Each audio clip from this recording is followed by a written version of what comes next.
எனக்கு இப்படிப்பட்ட ஒரு அற்புதம் கிடைச்சா நல்லா இருக்குமே நினைச்சீங்கல்ல, நீங்க நினைச்சு முடிக்கிறதுக்கு முன்னாடியே உனக்கு ஒரு ப்ராஃபட்டிக் போன் கால் வரும், உனக்கு ஒரு மிராக்கிள் போன் கால் வரும்.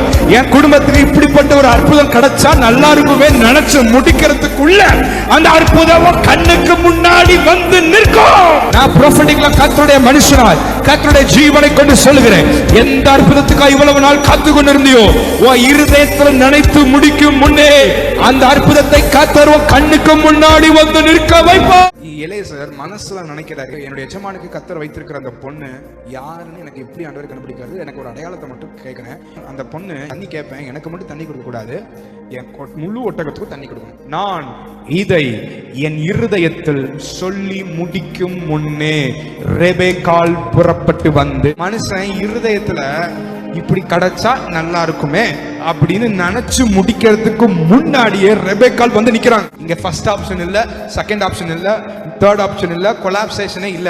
நான் சில பேருக்கு ப்ராஃபட்டிக்கா பேசுறேன், இனி குழப்பம் வாழ்க்கையில வராது. ஆண்டவர் இது சுத்தமா அது சுத்தமா இல்ல, சித்தமானது மாத்திரமே வந்து நிற்கும். சித்தமானதுதான் உங்க முதல் ஆப்ஷனாவே வரும். ஹே, இது அன்காமன் பிளெஸிங் பா, இயேசுவின் நாமத்தை சொல்றேன். ஒவ்வொன்னா இல்ல, மொத ஆசீர்வாதமே, மொத அடையாளமே அது அடையாளம். முதல்ல வர காரியமே நீ கேட்ட காரியம். விசுவாசிக்கிறவங்க நல்ல கையை தட்டி விடாம